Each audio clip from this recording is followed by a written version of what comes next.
समय आ गया है दुनिया को बताने का कि सनातन क्या है।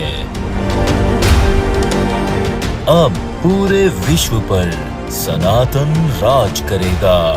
अब होगा अधर्मियों का विनाश और धर्म की पुनर्स्थापना। आप जानते हैं, कोई भी शुभ कार्य किया जाता है, कोई भी शुभ कर्म किया जाता है तो उसके करने से पहले नारियल फोड़ा जाता है।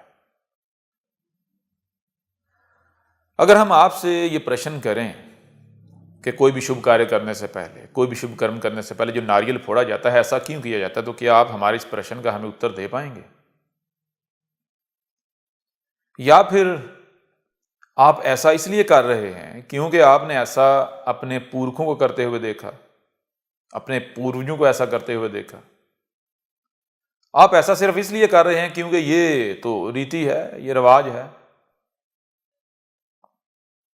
अब सत्य तो यह है कि इस ब्रह्मांड में, इस विश्व में कुछ भी होता है, कोई भी चीज एग्जिस्ट करती है तो उसकी कोई ना कोई काज होती है, कोई ना कोई वजह होती है। बिना काज के किसी भी चीज की एग्जिस्टेंस नहीं है। अब वो काज क्या है, उसका आपको ज्ञान है या नहीं है, ये अलग बात है।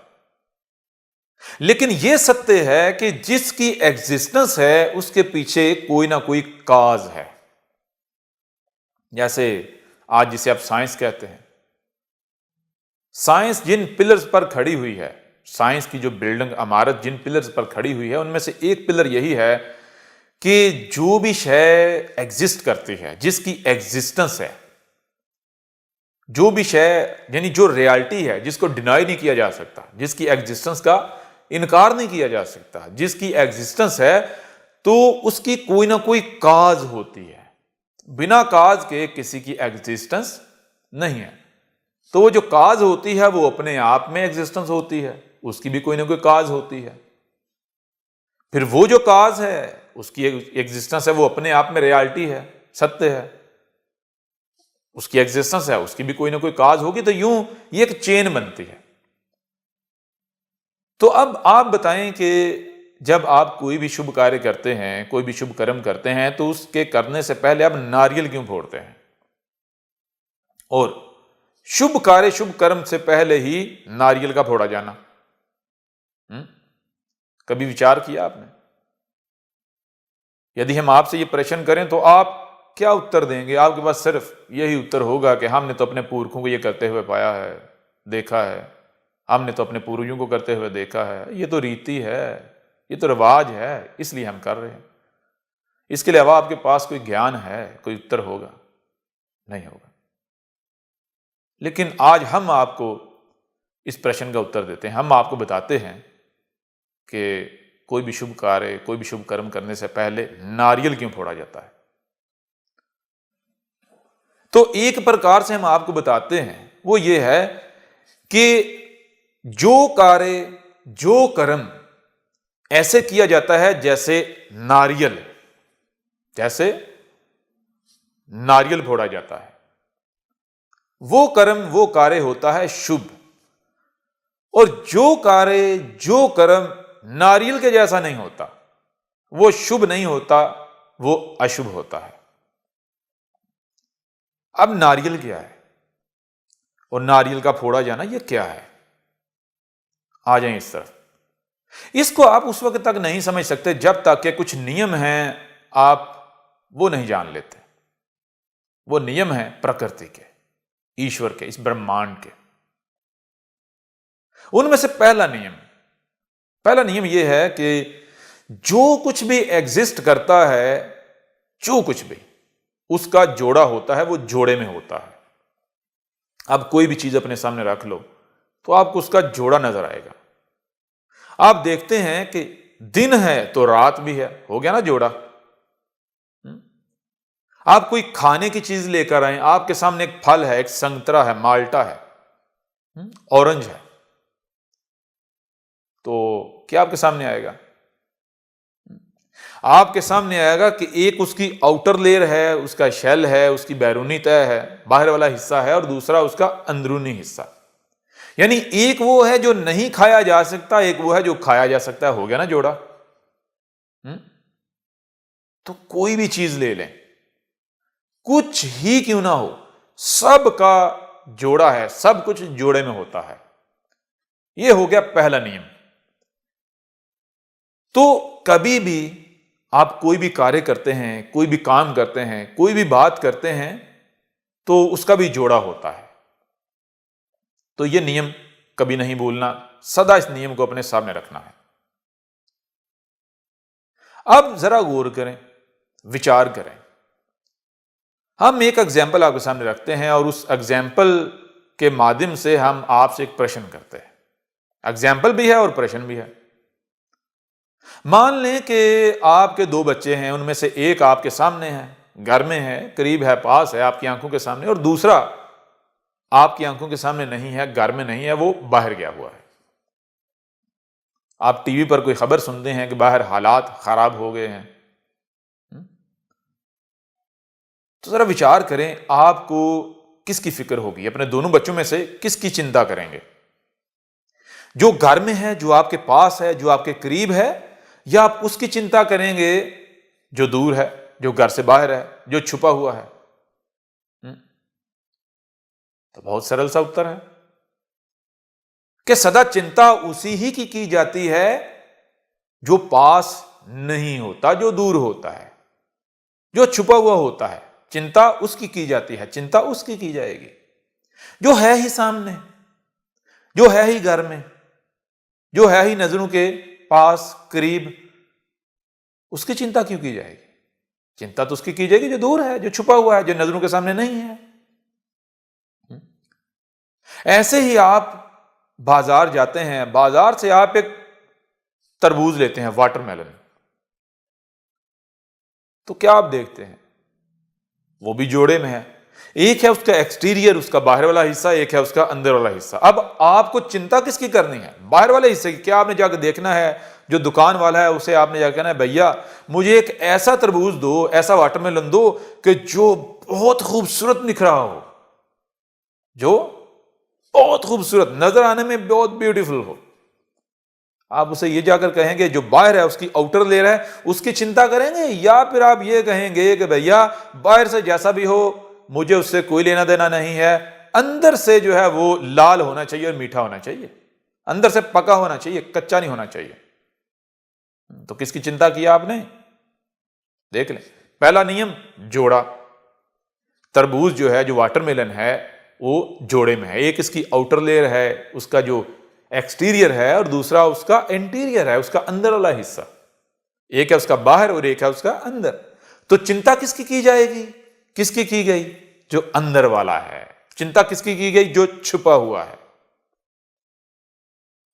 तो ये प्रकृति आपको बता रही है, ये जो ईश्वर है, जो ब्रह्मांड है, जो प्रकृति है, वो आपको बता रही है अपने नियम कि जब भी कोई कार्य करना है, कोई कर्म करना है, तो पहला नियम ये सामने रखना है, सदा ये सामने रखना है कि जो भी करोगे, कुछ बोलोगे, कोई कार्य करोगे, कर्म करोगे, तो उसका जोड़ा होगा, उसके दो हिस्से होंगे। ठीक है ना? तो आपने सदा जो सामने है उसकी चिंता नहीं करनी, उसके पीछे नहीं पड़ना। ठीक है ना? जो छुपा हुआ है, उसका जो दूसरा हिस्सा है, उसका जो दूसरा पहलू है, उसकी जो दूसरी साइड है, वो जो छुपी हुई है, आपने उसकी फिक्र करनी है, आपने उसकी चिंता करनी है। ठीक है ना? आपने उसके ऊपर फोकस करना है, उसके ऊपर तवज्जो देनी है। ठीक है ना? फिर एक और चीज आपके सामने रखते हैं, वो क्या है? कोई भी कर्म किया जाएगा, कुछ भी करना है, तो क्या बिना कंप्लीट ज्ञान के, बिना मुकम्मल ज्ञान के कुछ किया जाएगा तो रिजल्ट ठीक निकलेगा, कर्म ठीक होगा, काम ठीक होगा? आप अपनी किसी मशीन की एग्जाम्पल ले लें। मान लें आपके पास कोई मशीन है, वो खराब होगी, कि आप किसी ऐसे व्यक्ति, किसी ऐसे मनुष्य के पास लेके जाएंगे जिसके पास उस मशीन के बारे में ज्ञान नहीं है, उसका एक्सपीरियंस नहीं है? या फिर आप सिर्फ और सिर्फ उसी के पास लेकर जाएंगे जो मैकेनिक है, जो उस मशीन के बारे में मुकम्मल ज्ञान रखता है, जिसके पास एक्सपीरियंस है? क्यों? क्योंकि अगर आप उसके पास लेकर गए जिसके पास ज्ञान नहीं है या कंप्लीट ज्ञान नहीं है, जिसका एक्सपीरियंस नहीं है, वो तो खराब कर देगा और खराब कर देगा। और आप ये थोड़े चाहते हैं कि वो खराब कर दे। आप ये थोड़े चाहते हैं कि आप अपनी मशीन को खराब करवाना चाहते हैं। आप तो ठीक करवाना चाहते हैं, उसकी खराबी को दूर करना चाहते हैं। तो आप किसके पास लेकर जाएंगे? उसके पास लेकर जाएंगे जिसके पास मशीन के बारे में, उस शय के, उस चीज के बारे में मुकम्मल ज्ञान है, जो एक्सपीरियंस रखता है। तो इससे भी एक नियम आपके सामने आता है। वो नियम क्या है? नियम यह है कि कोई भी कार्य, कोई भी कर्म जब तक के बिना कंप्लीट ज्ञान के नहीं किया जाता, तब तक आपको सफलता नहीं मिलेगी, तब तक आपको सफलता की प्राप्ति नहीं होगी, सफलता प्राप्त नहीं होगी। यदि आप सफलता चाहते हैं तो आपको इस नियम को कभी नहीं भूलना, इस नियम को कभी नहीं भूलना कि सफलता के लिए कंप्लीट ज्ञान होना शर्त है, लाजिम है, तय है, नियम है, असूल है, कानून है, यह लॉ है। तो आप देखें जरा, आप कोई भी कार्य करते हैं, कोई भी कर्म करते हैं, तो पहला नियम उसका जोड़ा है। दूसरा, वो जो जोड़ा है उसमें उसका एक जो हिस्सा है, एक पहलू है, वो तो होगा करीब, वो होगा पास, वो होगा सामने, वो होगा जाहिर, एक ऑलरेडी एक्सपोज्ड होगा। लेकिन उसका एक दूसरा पार्ट होगा, दूसरा हिस्सा होगा, ठीक है ना? वो क्या होगा? वो होगा छुपा हुआ, वो होगा जो दूर होगा, ठीक है ना? तो जो छुपा हुआ है, जो दूर है, आपने उसकी चिंता करनी है। कोई भी कार्य करना है तो वो जोड़े में है, उसमें कुछ ऐसा होगा कि जो आसान होगा और कुछ ऐसा होगा जो मुश्किल होगा। तो पहले किसकी चिंता करनी है? आसान की नहीं, पहले मुश्किल की चिंता करनी है। तो अब कोई भी कार्य किया जाएगा, जब वो कार्य किया जाएगा नारियल के जैसे। नारियल क्या है? नारियल की एक आउटर लेयर है, उसका बाहर वाला हिस्सा है वो सख्त है, हार्ड है, उसको आप चबा नहीं सकते। चबाने की कोशिश करेंगे आपके दांत टूट जाएंगे। बाहर वाला जो उसका हिस्सा है, आउटर लेयर, उसका जो आउटर है, उसका जो एक्सटीरियर है। अब वो जो एक्सटीरियर है वो कंप्लीट नहीं है, एक उसका इंटीरियर है, उसका दूसरा हिस्सा जो छुपा हुआ है, ठीक है ना? जिसको खाने के लिए पहले आपको उसे खोलना पड़ेगा, उसका जो पहला हिस्सा है उसे अलग करना पड़ेगा, ठीक है ना? तो जो सामने है और जो छुपा हुआ है, दोनों एक दूसरे के ऑपोजिट हैं। यह नियम सदा सामने रखना है। तो अब नारियल का फोड़ना, नारियल जब आप फोड़ते हैं तो आप प्रकृति को यह कह रहे होते हैं, ईश्वर को यह कह रहे होते हैं, ए ईश्वर, ए प्रकृति, मैं ये जो कार्य करने जा रहा हूं, मैं बिल्कुल ऐसे ही करूंगा जैसे तूने ये नारियल बनाया है, जैसे तूने नारियल बनाया है, जैसे तू इस नारियल के माध्यम से मुझे बता रहा है, मुझसे बात कर रहा है। प्रकृति जो उसकी क्रिएशंस हैं, प्रकृति जो उसकी क्रिएशंस हैं, उन क्रिएशंस के माध्यम से आपसे बात करती है, आपसे बतियाती है, ठीक है ना? देखें जरा, विचार करें, आपको किसने बनाया है? आप किसकी क्रिएशन हो? क्या इस विश्व में, इस दुनिया में कोई मनुष्य, कोई व्यक्ति, कोई है जो ये कह सकता है कि भाई ये जो मनुष्य जाति है इसको मैंने बनाया है, इसका क्रिएटर मैं हूं? नहीं। अगर कोई है तो वो क्या है? वो ये प्रकृति है, ये ब्रह्मांड, प्रकृति ने आपको बनाया है। प्रकृति ने जब आपको बनाया है तो जरा विचार करें, प्रकृति ने आपको कैसा बनाया है? प्रकृति ने आपको आंखें दी हैं जिन आंखों से आप देख सकते हैं, प्रकृति ने आपको कान दिए हैं जिनसे आप सुन सकते हैं। तो क्या केवल आप देख और सुन सकते हैं? नहीं, आप केवल सुन और देख नहीं सकते, देख और सुन नहीं सकते, बल्कि आप जो सुनते हैं, जो देखते हैं, प्रकृति ने आपको उसे समझने की भी क्षमता दी है, समझने की सलाहियत भी दी है, ठीक है? समझने की कैपेबिलिटी भी दी है, सलाहियत दी है। तो अब प्रकृति आपको क्या कह रही है? इस माध्यम से प्रकृति आपको यह बता रही है, यह कह रही है कि मैंने तुमको देखने वाला बनाया है, मैंने तुम्हें सुनने वाला बनाया है, और केवल देखने और सुनने वाला नहीं बनाया, केवल देखने और सुनने वाला नहीं बनाया। तुम जो देखते हो और जो सुनते हो, मैंने तुम्हें उसे समझने वाला भी बनाया है। समझने के लिए मैंने तुम्हें बुद्धि दी है। तो क्या मतलब हुआ इसका? क्या अर्थ हुआ इसका? कभी विचार किया आपने?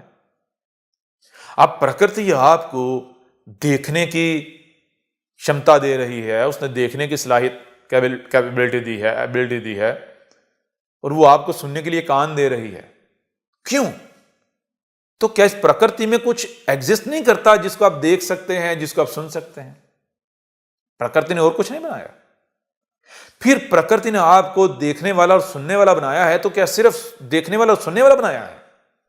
और प्रकृति ने और अगर कुछ बनाया है, यदि कुछ बनाया है जिसको आप देख रहे हो, जिसको आप सुन रहे हो, तो क्या केवल इसलिए कि आप सिर्फ देखो और सुनो बस? या फिर प्रकृति ने आपको बुद्धि भी दी है, और बुद्धि का काम क्या है? बुद्धि किस लिए दी है? बुद्धि का काम क्या है? बुद्धि का काम यह है कि चीजों को समझना। जो आप देख रहे हैं उसे समझना, जो आप सुन रहे हैं उसे समझना। ठीक है ना? अब देखिए, प्रकृति ने आपको देखने वाला, सुनने वाला, और जो देख और सुन रहे हैं उसे समझने वाला बनाया है। ना केवल ऐसा बनाया है, बल्कि प्रकृति ने और बहुत कुछ बनाया है जो आपको प्रकृति दिखा रही है, जो आपको प्रकृति सुना रही है। तो जो भी प्रकृति ने बनाया है, आप क्या करो? आप उसको देखो, आप उसको सुनो, आप उसको समझो। जब आप उसको देखोगे, सुनोगे और समझोगे, तो जानते हैं जो नतीजा, जो रिजल्ट आपके सामने आएगा वो क्या होगा? वो आपका प्रकृति के साथ कम्युनिकेशन होगा। वो प्रकृति आपके साथ बात कर रही होगी, आपके साथ बतिया रही होगी, प्रकृति आपके साथ गपशप लगा रही होगी, प्रकृति आपको ज्ञान दे रही होगी, प्रकृति आपको बता रही होगी कि देखो मैं ऐसे काम करती हूं। ईश्वर आपको बता रहा होगा, अपने राज, अपने रहस्य दे रहा होगा कि देखो मैं ऐसे करता हूं। अगर तुम भी सफलता चाहते हो तो तुम वैसे ही करो जैसे मैं कर रहा हूं। जब तुम वैसे ही चलोगे, वैसे ही कोई कार्य करोगे, वैसे ही कोई कर्म करोगे, तो फिर तुम्हें असफलता नहीं, सदा सफलता ही मिलेगी। ठीक है ना? तो तुमने इस प्रकृति के मुताबिक चलना है, तुमने इस प्रकृति के खिलाफ नहीं चलना, क्योंकि प्रकृति के खिलाफ चलोगे तो ये तो ईश्वर के खिलाफ चलोगे। ईश्वर के खिलाफ चल के, प्रकृति के खिलाफ चल के आप जीत सकते हो, सफलता पा सकते हो, सफलता प्राप्त कर सकते हो? कभी नहीं। तो इसलिए कोई भी कार्य किया जाता है, कोई भी कर्म किया जाता है, तो वो कार्य, वो कर्म तब ही शुभ होता है जब नारियल जब फोड़ते हैं आप, तो नारियल के जैसा वो आपका कार्य, वो कर्म होता है। जो आपका कार्य, जो आपका कर्म नारियल के जैसा नहीं होता, वो शुभ नहीं होता, वो अशुभ होता है। तो जो शुभ होगा उसमें आपको सफलता मिलेगी, सफलता की प्राप्ति होगी। लेकिन अगर वो शुभ ना हुआ तो सफलता मिलेगी? नहीं, असफलता मिलेगी, सफलता की प्राप्ति नहीं होगी। और जो अशुभ होता है उसकी पहचान क्या होती है? उसकी पहचान ये होती है कि वो नारियल के जैसा नहीं होता, नारियल के मानने नहीं होता। तो नारियल के माध्यम से प्रकृति, जो ईश्वर है, आपको क्या बता रहा है? नारियल के माध्यम से ईश्वर आपको बता रहा है कि देखो मैं कुछ भी करता हूं तो जो मैं सामने रखता हूं, जो सामने होता है, जो पहले होता है, वो क्या है? मेरे नजदीक जो सामने है वो क्या है? मुश्किल वाला काम, जो मुश्किल है, जो हार्ड है। तो सदा पहले क्या करना है? पहले जो हार्ड है उसके पीछे जाना है, पहले जो मुश्किल है उसके पीछे जाना है, पहले जो, ठीक है ना, पहले मुश्किल का इंतखाब करना है, पहले मुश्किल को चूज करना है। उसके बाद किसकी तरफ जाना है? जो पीछे रह जाएगा। अब जब मुश्किल पहले कर लेंगे तो पीछे क्या रहेगा? पीछे तो रह गई आसानी। ठीक है ना? तो आसानी, आसान काम हो तो कोई भी कर सकता है। तो आप अपनी जिंदगी का, आप अपने जीवन का यह नियम बना लें, यह लक्ष्य बना लें कि जब भी आपने कुछ करना है, कोई भी कार्य करना है, कोई भी कर्म करना है, तो कौन सा कार्य करना है, कौन सा कर्म करना है जिसमें आपको पहले मुश्किल का सामना करना पड़े, जिसमें पहले आपको हार्डनेस का सामना करना पड़े। आपके सामने जब भी दो रास्ते आए, उनमें से एक आसान होगा और एक मुश्किल होगा। ठीक है ना? एक आसान होगा सरल होगा और दूसरा हार्ड होगा, मुश्किल होगा। तो आपने कभी भी उन दोनों में से जो सरल है उसका इंतखाब नहीं करना, उसको चूज नहीं करना, उसके पीछे नहीं जाना, उसकी चिंता नहीं करनी। आपने सदा चिंता उसकी करनी है जो मुश्किल है, क्योंकि आपको बताया है कि सभी का जोड़ा है, हर चीज जोड़े में है। तो आप कुछ भी करोगे तो आपको केवल सिर्फ आसानी नहीं मिलेगी, केवल आसानी आपको मुकद्दर नहीं है, आसानी आपकी किस्मत नहीं है, ठीक है। हर आसानी के साथ मुश्किल भी है, हर मुश्किल के साथ आसानी भी है। तो यदि आप आसानी का सामना करोगे, आसानी को पकड़ोगे, आसानी की तरफ जाओगे, आसानी की चिंता करोगे, तो आपके हिस्से में पहले फिर क्या रह जाएगी? आपके हिस्से में रह जाएगी मुश्किल। मुश्किल का आपको सामना करना पड़ेगा। तो फिर एक और नियम भी है, एक लाइन खींचें, लंबी लाइन, उसमें एक हद लगा दें, एक लाइन लगा दें, एक सीमा लगा दें। उस सीमा से जो पीछे है, जो पहले है, वो क्या है? वो है आसानी, और जो बाद है वो क्या है? मुश्किल। तो वो जो सीमा है वहां तक आपको नजर आ रहा है कि सीमा कहां है, ठीक। वो अगर आप उसका इंतखाब करते हैं, उसको चूज करते हैं, तो वो तो आपको सीमा नजर आ रही, वो तो वहां तक है। लेकिन उस सीमा के बाद जो काम है, जो उसके बाद समय शुरू हो रहा है, जो उसके बाद वाला है, आगे वाला है, वो कहां तक है? क्या आपको पता है? नहीं। तो एक नियम ये भी है कि जो पहले होता है वो कम होता है, जो बाद में होता है वो ज्यादा होता है, ठीक है ना। पहले वाला जो है वो लिमिटेड होता है और बाद वाला अनलिमिटेड। तो कोई भी कार्य करना है, कोई भी कर्म करना है, कुछ ही क्यों ना करना हो, आपके सामने जीवन में कुछ ही क्यों ना आए, तो उसके दो पहलू होते हैं, उसकी दो साइड्स होती हैं। एक उसकी जो साइड होती है, नारियल का जो आउटर शेल है उसके जैसी होती है, और दूसरी जो उसका इंटीरियर है उसके जैसी होती है। एक होती है मुश्किल और एक होती है आसानी। आपने अगर सफलता को प्राप्त करना है तो आप अपने जीवन का ये लक्ष्य बना लें, ये नियम बना लें कि आपने सदा जो मुश्किल है, जो हार्डनेस है, आपने उसको चूज करना है। जब पहले आप मुश्किल का इंतखाब करेंगे, मुश्किल को चूज करेंगे, तो पीछे आपकी किस्मत में, आपके मुकद्दर में सिर्फ और सिर्फ आसानी रह जाएगी। तो वो तो है ही। अब ये आपके ऊपर है कि आपको क्या चाहिए। अगर आप अपने जीवन में पहले आसानी का इंतखाब करते हैं, आसानी को चूज करते हैं, तो पीछे आपके मुकद्दर में, आपकी किस्मत में क्या रह जाएगा? मुश्किल। अब मुश्किल कितनी बड़ी है वो तो कुछ कहा नहीं जा सकता। तो जो पहले है वो कम है, जो बाद में है वो ज्यादा है। पहले क्या है? अगर आप पहले अपने जीवन में मुश्किल का इंतखाब करेंगे, उसको चूज करेंगे, तो पीछे आसानी रह जाएगी, जो बहुत बड़ी होगी। अगर आप पहले आसानी का इंतखाब करेंगे, आसानी को चूज करेंगे, जो आसान काम है, जो आसान पहलू है, जो आसान साइड है, उसके पीछे पड़ेंगे, तो पीछे क्या रह जाएगी? पीछे तो रह जाएगी मुश्किल। तो जो बाद में है, जो पीछे रह जाता है, वो तो है अनलिमिटेड, वो तो है लंबा, वो है पहले की निस्बत ज्यादा, ठीक है ना। पहले और बाद वाले की जब तुलना की जाएगी तो सदा जो पहले आएगा वो कम होगा, और जो बाद में होगा वो ज्यादा होगा। तो ये इस प्रकृति के नियम हैं। आप अपने जीवन में यदि सफलता चाहते हैं, ठीक है, आपने कोई भी कार्य करना है, कोई भी कर्म करना है, तो केवल वही कार्य, वही कर्म शुभ होगा जिसमें पहले मुश्किल होगी और बाद में आसानी, जिसमें पहले मुश्किल और बाद में आसानी। अब ये आपके ऊपर है, ये राइट आपको दिया गया है कि आपने किसी भी कार्य को अशुभ बनाना है या शुभ बनाना है, किसी भी कार्य को शुभ बनाना है या अशुभ बनाना है, ठीक है ना। ये फैसला आपके हाथ में है। कोई भी कार्य करते हैं नारियल के जैसे करते हैं, ठीक है ना। तो जब कोई भी कार्य किया जाता है, नारियल फोड़ा जाता है, तो ये ईश्वर को ये कहा जा रहा होता है, प्रकृति को कहा जा रहा होता है, प्रकृति की भाषा में कि ए प्रकृति, ए ईश्वर, मैं जो कार्य करने जा रहा हूं, जो कर्म करने जा रहा हूं, मैं बिल्कुल ऐसे ही करूंगा जैसे तू करता है। तू कैसे करता है? ये नारियल किसने बनाया? ये नारियल तो तेरा बनाया हुआ है ना। तो तूने इस नारियल के माध्यम से मुझे यह संदेश दिया है कि शुभ जो कार्य होता है, शुभ जो कर्म होता है, वो कौन सा होता है।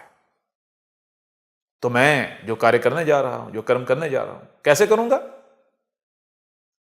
जो संदेश, जो मैसेज तू मुझे इस नारियल के माध्यम से दे रहा है, पहले मुश्किल फिर आसानी, पहले हार्डनेस और फिर जो है सॉफ्टनेस। ये है कोई भी शुभ कार्य करने से पहले, शुभ कर्म करने से पहले नारियल का फोड़ना। ये केवल एक रीति, एक रिवाज नहीं है, ठीक है ना। ये ऐसा नहीं है कि बिना काज के ये एग्जिस्ट करता है। कोई भी कार्य करने से पहले, कोई भी कर्म करने से पहले नारियल का फोड़ा जाना, ये एक सिंबल है, ठीक है ना। ये क्या है? ये एक सिंबल है। कोई भी कार्य, कोई भी कर्म करने से पहले जब नारियल फोड़ते हैं तो नारियल के फोड़े जाने से वो कार्य, वो कर्म शुभ नहीं हो जाता। शुभ वो तभी होगा जब भी आप क्या करेंगे? जब भी आप वो कार्य, वो कर्म नारियल के जैसे करेंगे। जो संदेश आपको नारियल ने दिया है उस संदेश के मुताबिक करेंगे, ठीक है ना, उस संदेश के अकॉर्डिंग करेंगे, तब वो शुभ होगा। और अगर आपने वही कार्य करने से, कर्म करने से पहले नारियल फोड़ा, अब जब आपने काम कार्य करना शुरू किया तो कैसे किया? उसके अगेंस्ट। कोई भी कार्य करते हैं, कोई भी कर्म करते हैं तो आपके सामने क्या आता है? भाई एक मुश्किल होती है, एक आसानी होती है। फोड़ नारियल रहे हैं लेकिन जा आसानी के पीछे रहे हैं, आसानी को पकड़ रहे हैं, आसान पहले कर रहे हैं। तो फिर आप ये बताएं, आप ये बताएं कि जब आसानियां पहले ही ले लेंगे तो आपकी किस्मत में, आपके मुकद्दर में पीछे क्या रह गया? खुद बताएं जरा। पीछे तो रह गई मुश्किल। तो अब मुश्किल जो है उसका आप सामना कर पाएंगे, उसका मुकाबला कर पाएंगे? ठीक है, नहीं, कभी नहीं। तो ये जान लें, अपनी बुद्धि में बिठा लें, सिर्फ और सिर्फ केवल वही कार्य, वही कर्म शुभ होता है जो उसी तरह किया जाता है जिस तरह प्रकृति करती है, जिस तरह ईश्वर करता है, ठीक है ना। ईश्वर कैसे करता है, प्रकृति कैसे करती है, वो आपको ईश्वर ने, प्रकृति ने नारियल के माध्यम से बता दिया, ज्ञान दे दिया, संदेश दे दिया। पहले मुश्किल फिर आसानी, हर चीज का उससे जोड़ा है, ठीक है ना।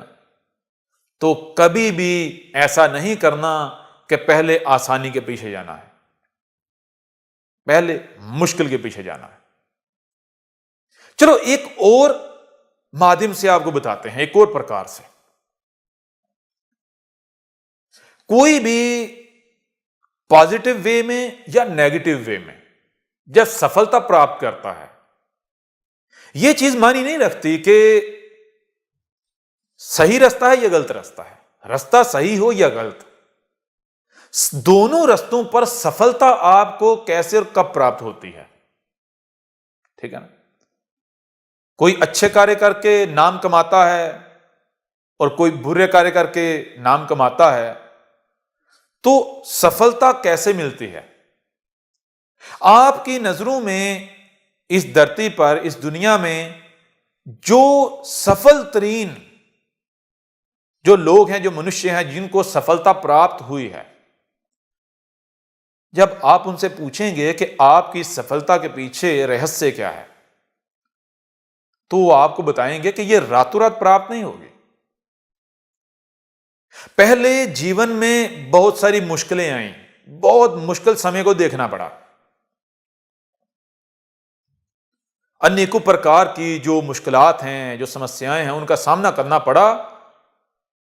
और फिर एक समय ऐसा भी आया कि वो मुश्किलें इतनी बढ़ गईं, इतनी ज्यादा हो गईं कि उन मुश्किलों ने पूरा जोर लगाया कि हम अपने जो लक्ष्य है इससे पीछे हट जाएं, इसको प्राप्त करने से पीछे हट जाएं, हम छोड़ दें, हम इस रास्ते को, इस वे को छोड़ दें, पीछे हट जाएं। जब वो समय आया तो हम क्या हुआ? हम ढट गए। जब हम ढट गए तो उसके बाद क्या हुआ? हमें सफलता प्राप्त हुई।